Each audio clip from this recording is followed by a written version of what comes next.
The geopolitical importance of the Euphrates River in Rome. Parthian struggle. The Roman Empire were neighbor with Commagene, Osroene, and Armenia kingdoms, which were in the east of Anatolia, after taking a large part of Anatolia Peninsula under the sovereignty with Apamea peace, BC 188. The Pontus kingdom was captured with the campaign led by Lucullus against this region, and the borders of Roman gradually approached to the Parthian Empire. Then Crassus, Germanicus, Paetus, and Corbula led a campaign against the Parthian Empire and enlarged the eastern border of Rome beyond of Euphrates River. With these improvements, the Euphrates River has been accepted as the border and preserved for many years and became traditional. In the following years, the Romans deployed legions to the important routes of the river. They located 12th Fulminata in Melitene, 16th Flavia Firma in Samosata, and 4th Scythica in Zeugma, to protect the borderline of this line constantly. The Euphrates River, the traditional eastern boundary of Roman, has been a place that many agreements have been signed over it. The agreements between Artabanus and Vitellius, Gaius and Phraates V have been the best examples of it. The states of antiquity were difficult to reach, and geographical barriers were the boundaries between them. Accepted the geographical barriers. The most important of these geographical barriers are rivers, mountain ranges, dense forested areas, and deep valleys. Mountain passes, where this boundary is easily crossed, bridges, constantly checked the obligatory oases in desert areas, and they deployed military units in these areas. Failure of border control. In ancient times, rivers and mountain passes with specific passages were have become strategic areas to be exploited. One of the most obvious examples of this between the two superpowers of their time, the Parthian and Roman empires. Euphrates River, which served as a border for many years. In the early period when the Roman Empire began to conquer the Euphrates Basin, local dynasties were used as buffer states against the Parthians. In the following centuries, Roman legions themselves marched through the important Fu-Rat passes of Melitene. They have started to be deployed to Samosata, Zeugma, and Dura Europus. The legions, which initially had simple tent camps, eventually settled in fortified structures, were created. Legion cities were established in the 2nd to 4th centuries AD in the easternmost part of the country. They were the representatives of their culture. Zeugma in particular was strategically important and was reconstructed in 66 and turned into a model Roman city. For nearly 3 centuries, the two superpowers of the period, Parthian and Roman-Parthian, the Euphrates River, which separated the empires, prevented Rome from crossing further east, and the Parthians considered the western part of the river to be Roman territory, so the traditional border state in the west. Rome's eastward march, or the Parthian westward campaigns during the crossing of the Euphrates River by large armies. The advance of the army, the two empires, due to the limited possibility of receiving logistical support and made it difficult for him to cross to the other side of the river. Emperor Hadrianus was the first to extend the eastern frontier of the Roman Empire beyond the natural borders of the state. The Roman Empire withdrew from the provinces of Assyria, Mesopotamia, and Armenia. During this withdrawal, Rome pushed back its eastern border to the west of the Rat River. But he never thought of giving up the Rat River. 1. Roman Empire's borders. Reaching the Euphrates. The Roman Empire's political and military domination over Anatolia started with the Apamea Peace, which was accepted after the defeat of the Seleucid king Antiochus III in 190 BC. According to the provisions of the agreement made in 188 BC, Antiochus III was to evacuate Asia Minor up to the Taurus Mountains, surrender his elephants and all but 10 of his warships to Rome, and not allow the remaining ships to pass west of Cape Sarpedon, Cape Insecum. He was to surrender 20 distinguished refugees, including Hannibal, and pay the war indemnity of 1,500 talentins within 12 years. According to Diodorus, Antiochus III had to give up his claim to the area north of the Taurus mountain range and west of the Halys River. Instead of settling in the region, the Romans, following a policy that they would continue in the following centuries, tried to ensure the loyalty of local kings who were granted a certain degree of autonomy to Rome by placing them in charge of their own kingdoms. Rome's Asia Minor policy during this period consisted of keeping the Seleucids east of the Taurus Mountains. About a century after the Peace of Apamea, the Roman Empire managed to neutralize its greatest enemies, Carthage and Macedon. Empowered by these victories, the policy of expanding the empire's territories in the east was initiated. First of all, instead of supporting the allied kings in Asia Minor, the Roman administrative and military system was tried to be established in the region. Regional kingdoms, especially the Kingdom of Pergamon, were conquered, and Provincia Asia, Asia Province, the first Roman province of Anatolia, was established in 129 BC. The borders of the province spread to central Anatolia and extended to the kingdoms of Armenia, Pontus, and Commagene.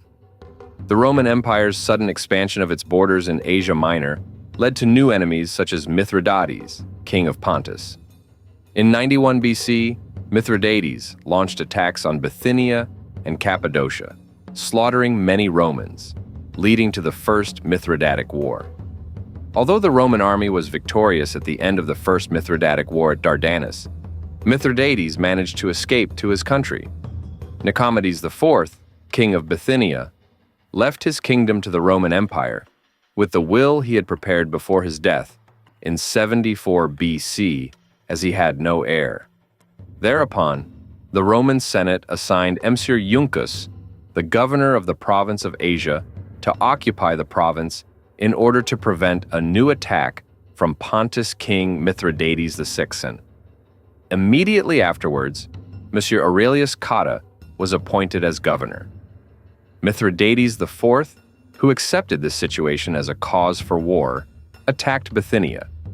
Upon this, the Roman Senate appointed Marcus Aurelius Cotta and Licinius Lucullus as the commanders of the campaign to be organized. Marcus Aurelius Cotta, the governor of Bithynia, arrived in Chalcedon with a small force of soldiers and took charge of the existing Roman troops.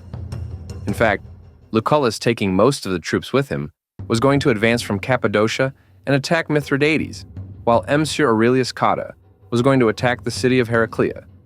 However, Monsieur Aurelius Cotta attacked Mithridates without waiting for the troops under Lucullus's command to join his army and suffered a heavy defeat.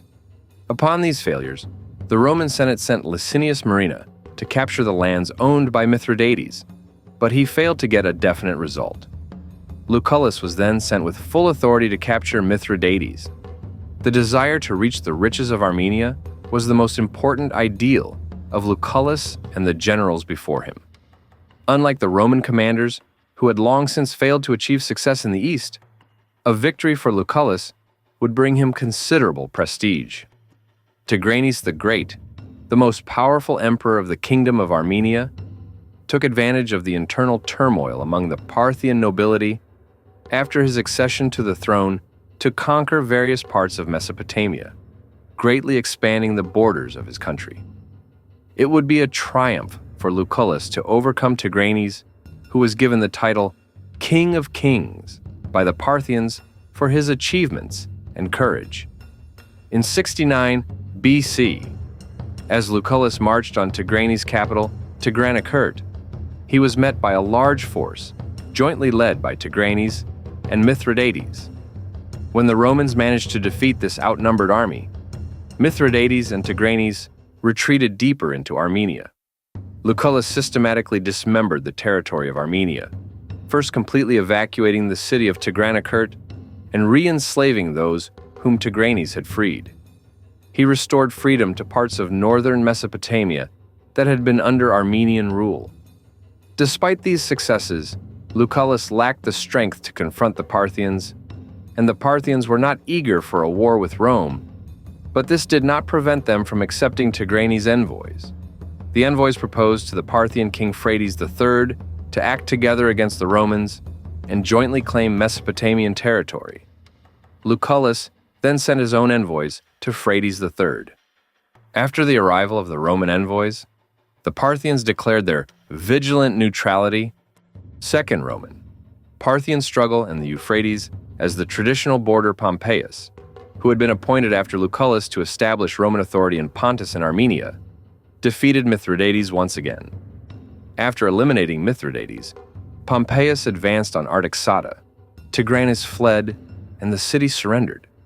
In order to prevent the Parthians from settling in the region by taking advantage of the authority vacuum that would occur during his retreat, Pompeius allowed Tigranes to keep his throne with the approval of the Roman Senate. Thus, Tigranes became the first subordinate king appointed by Rome in Armenia. Although Pompey had advanced with his army to the Caspian Sea and extended Rome's sphere of influence against the Parthians, no major war or campaign had yet taken place between the two empires. The Euphrates River separated the two empires, and the Parthians did not try to cross west of the river, while the Romans did not try to cross east of it. In 53 BC, Crassus began a new campaign to capture the Parthian capital of Ctesiphon, with the reserves sent by Tigranes' son, Artavasdes II. The Romans suffered a heavy defeat in the battle at Carrhae, with General Surin sent by Orodes II against Crassus. Crassus, who was responsible for the Roman disaster at Carrhae, was killed in a trap set in his camp during the peace negotiations. This attempted attack soured Roman-Parthian relations for centuries. After the heavy defeat at Carrhae, Rome's next attempt to advance eastward came in 37 BC, when Marcus Antony took advantage of the Parthian political turmoil to advance on Ctesiphon. Having learned from the disaster of Crassus, Antony did not march on Ctesiphon immediately, but first dealt with the siege of the Phraspa fortress. While the Parthians attacked Antony's logistical supply routes and reconnaissance units, and the Romans were forced to retreat with heavy losses. After Crassus, this second attempt to cross the Euphrates River and advance on the Parthians also ended in failure. The Euphrates River was again recognized as the border between the Parthian and Roman empires, and the border started to become traditional. The Roman Empire was also trying to strengthen its authority in the lands west of the Euphrates. In 38 BC, Publius Ventidius Bassus, the commander of Marcus Antony, wanted to annex the kingdom of Commagene to Roman territory after occupying part of the Parthian country, because he wanted to establish control over the trade routes passing through Commagene. When Ventidius Bassus was not successful despite besieging Samosata, he agreed to make peace with Antiochus Theos I. The Romans suffered a heavy defeat in the battle at Carrhae, with General Surin sent by Orodes II against Crassus. Crassus, who was responsible for the Roman disaster at Carrhae, was killed in a trap set in his camp during the peace negotiations. The civil war that broke out in Rome between 49 to 31 BC gave the Parthians the opportunity to cross the Euphrates to the west and attack Armenia and Syria. The Roman Emperor Augustus, who ascended to the throne after the civil war, took back the province of Syria and placed a common king on the throne of Armenia. With the treaty between Rome and the Parthians, the Parthian king Euphrates IV returned to the borders before the defeat at Carrhae, and the Euphrates River remained as the border. However, the Parthians remained a potential threat to Rome, because if the Parthians succeeded in taking the entire Syrian province under their control, they could reach western Anatolia, Greece, and even Italy via the Mediterranean, and carry out a major invasion. Having consolidated his authority, Augustus sent his grandson Gaius to prevent the Parthian danger, and the Phrataches were forced to come to an agreement with Rome. According to the treaty, Phrataces agreed to give up his claim to the throne of Armenia and gave his half-brother as a hostage to the Romans. Gaius, freed from the Parthian danger, was killed in 3 AD while preparing to advance on Armenia. Upon Gaius's death, Augustus abandoned his plan of attack and retreated to the Euphrates River. the traditional border of the Roman Empire. Tiberius, who succeeded Augustus, sent his son Germanicus to reduce Parthian influence over the kingdom of Armenia and secure the eastern borders. Germanicus was assassinated while trying to strengthen Roman authority in the province of Syria after appointing Artaxius III to the throne of Armenia. Germanicus's death delayed Rome's plans to advance eastward. Roman Emperor Caligula invited Mithridates, one of the most powerful kings of Armenia, to Rome and had him imprisoned there. Taking advantage of this opportunity, the Parthians invaded Armenia. But after Claudius released Mithridates in 41 AD, he returned to his country and succeeded to take the throne again. After Mithridates' accession to the throne, the nobles he had oppressed revolted with the support of the Parthians. The Roman Senate, not wanting the Parthian influence to increase in Armenia, ordered Cassius Longinus, the ruler of Syria, to cross the Euphrates with Roman legions. When Claudius reached the northern border of the Parthian Empire, he was stopped by Gotarzes, who succeeded to the Parthian throne. In 52 AD, the Parthian Emperor Vologases attacked Armenia and captured the cities of Artaxata and Tigranocerta. Meanwhile, Nero, who had succeeded Emperor Claudius, was unable to intervene quickly, as he was trying to establish his own authority. Nero appointed General Corbulo as commander of the empire's eastern frontiers to prevent the resurgent Parthian threat and to protect Rome's traditional frontier, the Euphrates River. When Corbulo advanced into Armenia with his army in 57 AD, Tiridates, believing that he could not defeat him in a pitched battle, organized small raids. But when he failed to stop the advance of the Roman army, he sought refuge with the Parthian Emperor Vologases. Corbulo, who stayed in the region for about 3 years, managed to establish Roman authority and appointed Tigranes V to the throne of Armenia. When Vologases attacked Adiabene, Corbulo sent 2 legions to Tigranes V to reinforce Roman outposts west of the Euphrates. As an indication of his alliance, he sent his brother Antiochus II as a hostage to Rome, 29 BC, and surrendered the strategically important city of Zeugma to cross the Euphrates River. The civil war that broke out in Rome between 49 to 31 BC gave the Parthians the opportunity to cross the Euphrates to the west and attack Armenia and Syria. The Roman Emperor Augustus, who ascended to the throne after the civil war, took back the province of Syria and placed a common king on the throne of Armenia.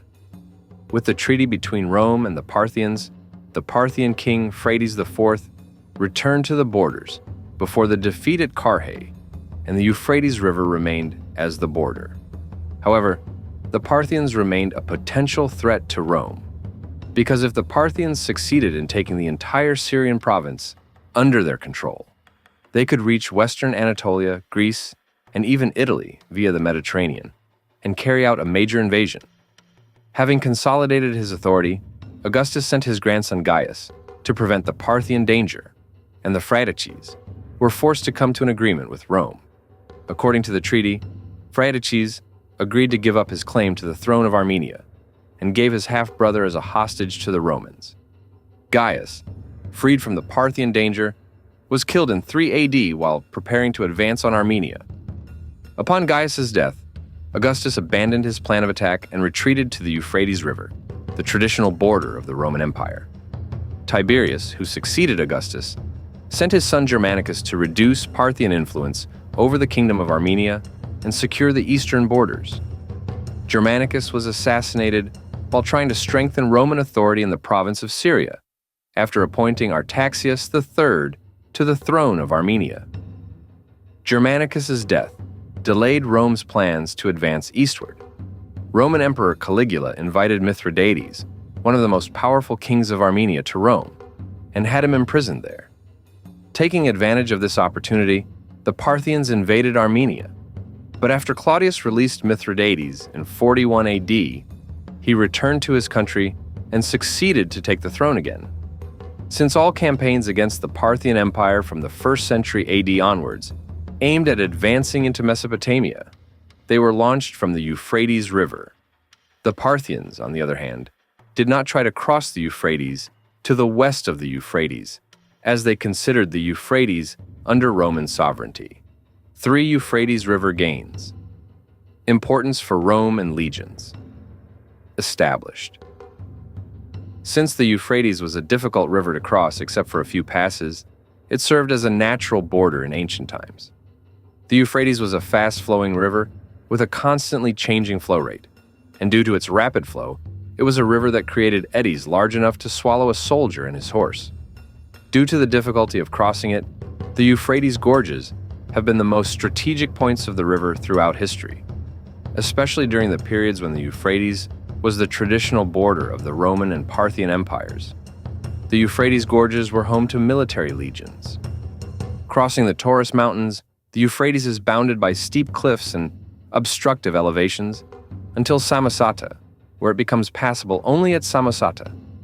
After Samosata, it became suitable for the passage of armies and merchants at Zeugma and Carchemish. The Euphrates River crossings became important for Rome in the early 1st century BC, when military measures were taken to prevent attacks on trade routes.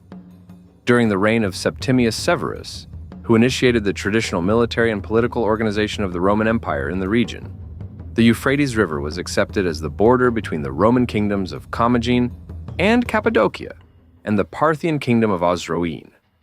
Strabo states that the source of the Euphrates was located in the north of the Taurus Mountains, and that immediately after its birth, the river turned west and passed through the lands of Armenia and then turned south, forming a border between the kingdoms of Cappadocia and Commagene, and reaching the deserts in Syria. According to Strabo, the kingdoms of Armenia and Sophene and the kingdoms of Cappadocia and Commagene were the scene of a struggle for influence between the Roman and Parthian empires. Even though it is known that a treaty was concluded between Augustus and Phraates IV in 19 to 20 BC, there is no information about the borders determined for the Euphrates and its surroundings as a result of this treaty in the ancient texts that have survived to the present day. Approximately 70 years after Strabo, Pliny, quoting from the works written before him, stated that the Euphrates River, after crossing the Taurus Mountains, headed towards the Osroene kingdom and separated this country from the territory of the Commagene kingdom. Pliny explained that a section of the Euphrates River, which remained within the borders of the Osroene kingdom during the reign of Vespasianus, formed the border between the Roman and Parthian empires. Tacitus's records of 49 show that the Osroene kingdom's area of dominance reached as far as Zeugma, an important passage on the Euphrates. Isidorus Caracinus' Parthian Stations, which he wrote about the caravan route extending from Syria to India at the end of the 1st century BC, is one of the important sources of information about the historical geography of the Euphrates River and its surroundings. At the time Isidorus wrote his work, caravans crossed the Euphrates River from Zeugma and traveled by road following the river until Nicephorium, which is about 150 kilometers south of Zeugma. We learn from Strabo that the same route was also used in later centuries. Ammianus Marcellinus also mentions that the army followed this route during Julian's campaign in 363. In 65, during Nero's reign, the Parthian-Roman struggle over Armenia intensified, culminating in the coronation of Tiridates, Rome's candidate for the throne. During the reign of Vespasianus, the wars and intrigues between the Parthians and the Romans over the throne of Armenia continued to intensify, and Armenia was divided into 2 parts, south and west. According to Tacitus, during the negotiations held after the wars that intensified during the reign of Vespasianus, the Parthians asked the Romans to withdraw to the west bank of the Euphrates, that is, to return to the border before the war. Another period in which the Roman and Parthian struggle over Armenia intensified began when Nero's general Corbulo crossed the Euphrates and attacked the Parthians. Tacitus records that Corbulo built a bridge of pontoons across the Euphrates on his way to the Parthian campaign. As Corbulo marched east of Armenia to meet the Parthian army, he left some of his troops behind to fortify the fortresses built along the Euphrates. Vespasianus reorganized the province of Syria, including the Euphrates, militarily and politically, and deployed Roman legions to settle along the river. The most important political reorganization was the reorganization of the allied kingdoms in the region and strengthening their allegiance.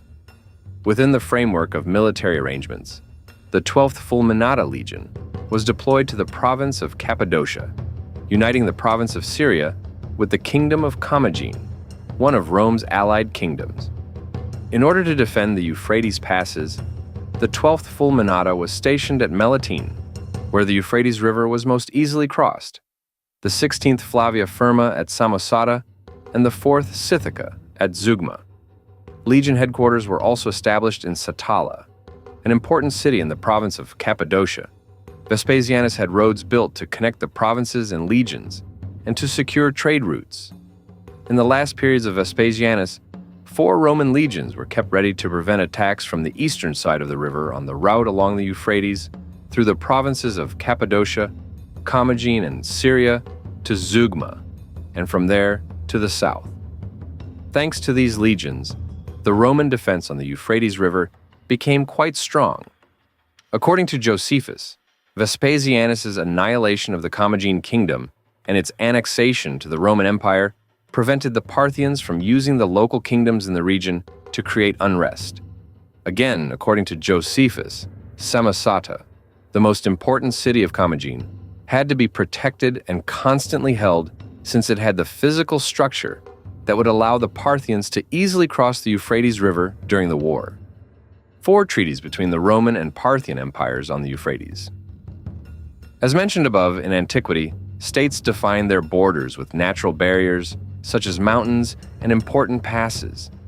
The easiest points to overcome these natural barriers were the places where states negotiated border trade and border disputes.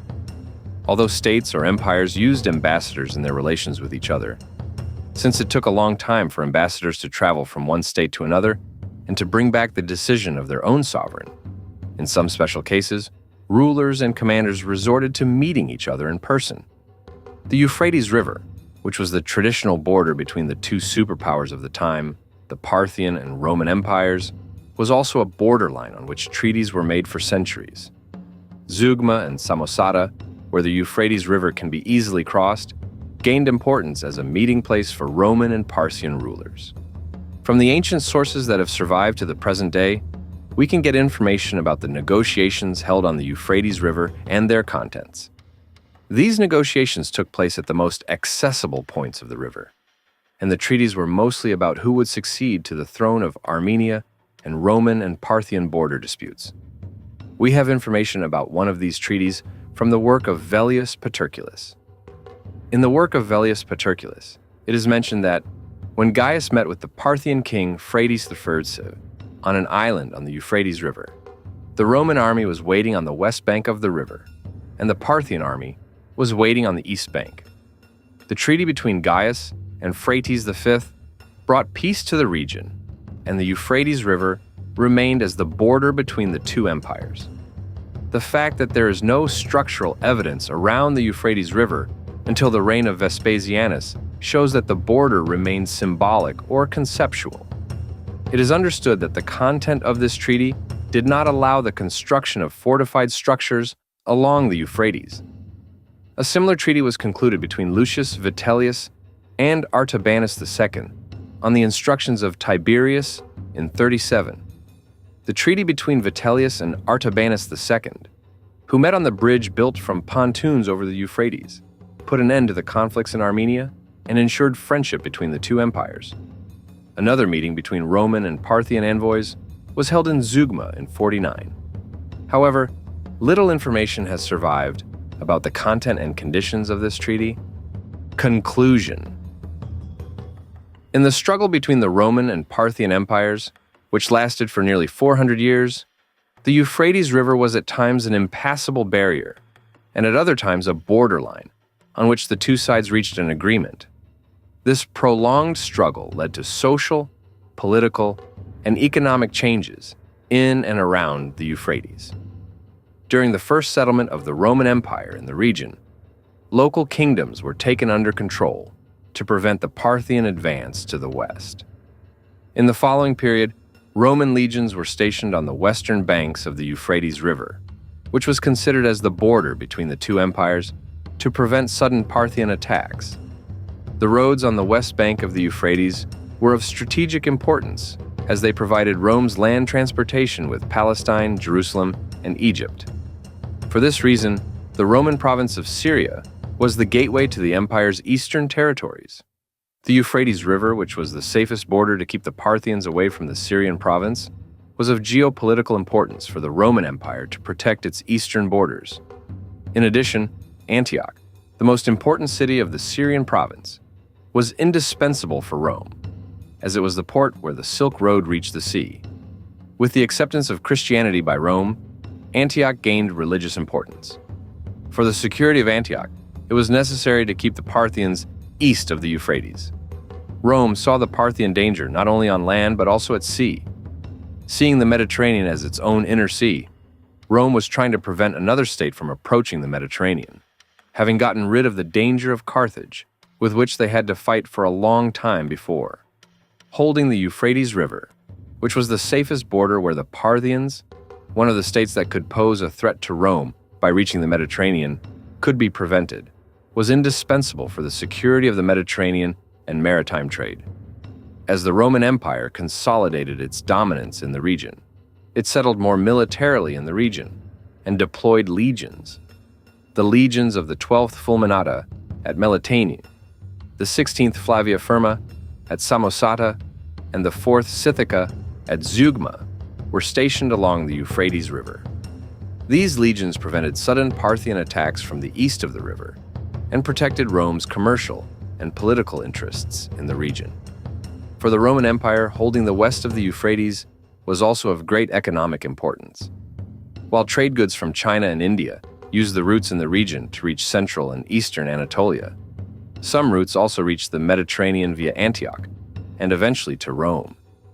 According to Ammianus Marcellinus, cities such as Batnae, which were located on trade routes, organized fairs where large markets were set up, adding vitality to the commercial life of the cities. The cities along the Euphrates basin, which harbors many trade routes, rapidly prospered in periods of political authority. Especially on the roads built by Rome to connect the legions in the region, commercial activities developed rapidly. Cities such as Batnae and Zeugma had great commercial potential, as they were the crossroads of trade between the east and west of the Euphrates. With the settlement of the Roman Empire in the region, changes occurred in the cultural structure of the region, especially in the cities where legions were established. Cultural exchange between local people and Roman soldiers gained momentum. Roman culture influenced almost every aspect of daily life, especially state administration and bureaucracy. Another area of Roman influence was architecture. Roman emperors surrounded many of the cities in the region with fortifications to protect them from sudden Parthian attacks, and built magnificent administrative buildings for Roman generals and commanders. He also regulated the flow of the Euphrates and Tigris rivers, and built dikes to protect the cities from flooding. High-ranking officers from different parts of the Roman Empire, with different cultures and understanding of art, led to significant changes in the cultural life of the cities. The high-ranking officers contributed to the artistic development of the region with the mosaics, sculptures, and structural decorations they used in the buildings they built for their own residences. The fact that the Euphrates was the psychological frontier for the Roman Empire against the Parthians was reflected in the literary works of the period. In his work, Silvarum, the poet Statius wrote, "Zeugma is the border for the Parthians. Zeugma is the way to Roman peace." He expressed the geopolitical importance of the Euphrates River and Zeugma, and his belief that the Parthians would not be able to cross west of the river. In the periods following Trajan's eastern campaign, the eastern borders of the empire were retracted to the Euphrates River by his successor Hadrian, although the Roman sphere of dominance expanded up to the Tigris River. About 70 years later, Septimius Severus, who organized a great campaign against the Parthians, extended the eastern borders of the Roman Empire to the Tigris River. Thus, the Euphrates River lost its border position and thus its geopolitical importance.